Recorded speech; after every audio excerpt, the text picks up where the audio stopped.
Welcome everyone once again. This is Muiwa with you here at Transformed, a YouTube channel dedicated to exploring spirituality, theology, the big questions of life and the deeper questions in your heart. And we encourage you once again, please do share your questions. We would like to get to them as soon as possible. Today, we want to kind of round off on some themes we've been exploring over the past few episodes, and this one particularly balances what we discussed in our last video, which was humility from us humans as a mirror image of God's humility. Today we want to talk about honesty and its place in spirituality, and we'll get straight to it.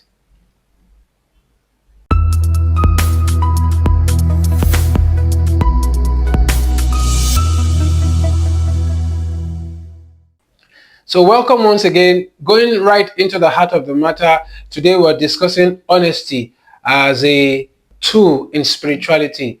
And again, we'll be drawing from the story we explored when we were closing out last video, Jacob. Now, let me do a little bit of self-revelation. Throughout my life, seeking to know God, seeking to know about the big questions of life, seeking my answers to the big questions of life, one thing I've certainly found very useful is honesty. It's honesty. There is this danger of picking up practices as we go along. As you learn to be spiritual, you recognize certain practices that are good. You recognize certain ways of doing things that are good. But we'll soon begin to lose our edge of honesty. Let me go back to the story of Jacob. In the last video, I mentioned that Jacob had to learn humility. God, by shifting his hip, let Jacob know. He sent across this message to Jacob and to everyone who comes across that story. You don't actually wrestle with God and win, except he wants you to. Again, that story itself it demonstrates God's humility, but we won't go into that today.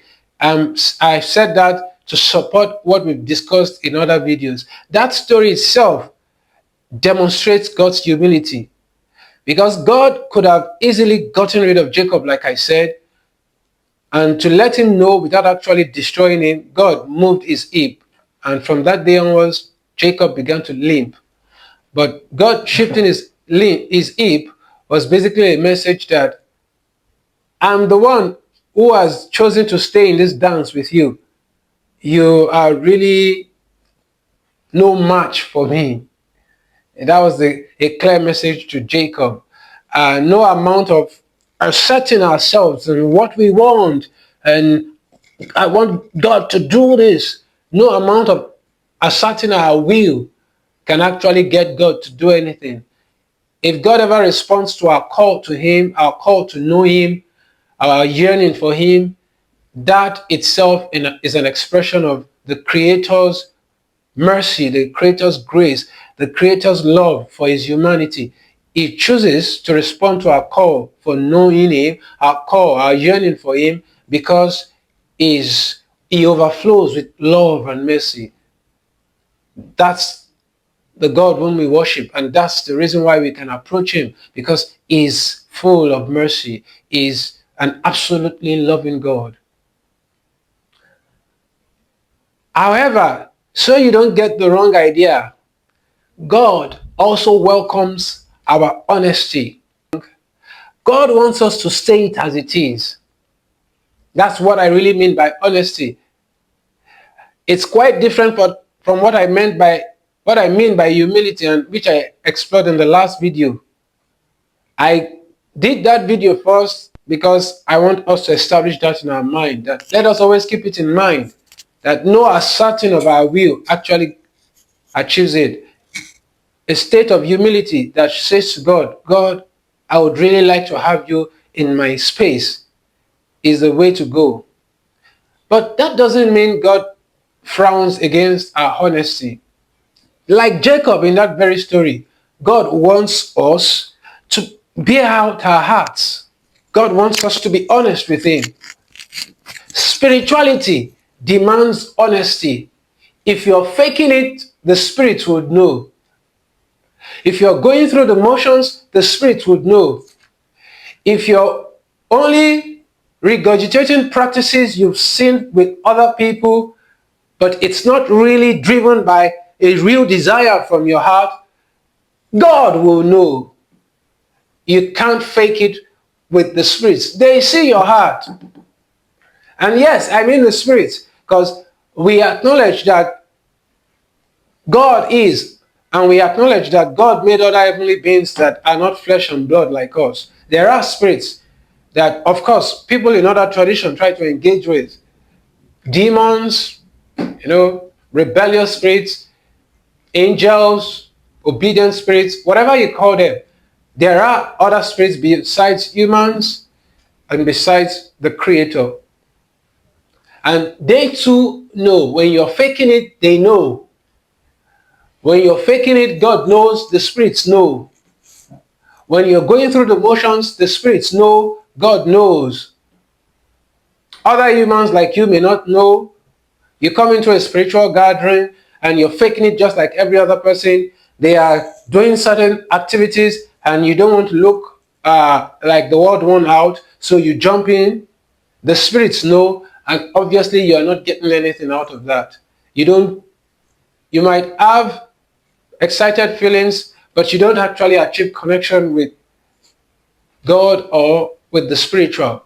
You don't achieve that spiritual connection you were pursuing all along. So God welcomes our honesty. God welcomes us to say it as it is. If there are things that are hurting you, God wants you to say it as it is. Don't hide it. Say it as it is. Be honest with God in all your dealings with Him, in all your spiritual dealings. Be honest. Stop faking it. If you want to approach God and you don't have words to say, your silence is welcomed. But honesty is the key thing. If you are bubbling over with words, if you are bubbling over with a song, go ahead. And if you're short of words, be silent. God welcomes your humility. God appreciates it. God cannot be mocked, and spirits cannot be mocked. You can only mock yourself, and you can mock fellow humans like you, like me. But God cannot be mocked. Spirits cannot be mocked. So from today, learn honesty in all your dealings, in all your spiritual dealings. Learn honesty. Say it as it is. Be honest. Be upfront with God. Don't be proud. Don't be sassy. Because there are times of pain, and those are also welcomed. God isn't necessarily happy that you hide your pain and you want to sweeten Him up with nice words. No. Again, be honest with God. If you're full of pains, bring forth your pain. Express it to God. It's one good way of connecting with God. You will learn something when you connect with God by expressing honestly your pain, your hurt. You will learn something. You will be changed. You will be transformed. God welcomes your honesty. But don't be sassy about it. I hope you all understand. We'll wrap it up here for today, and we'll catch up once again in our next video. Have a good rest of your day. Bye.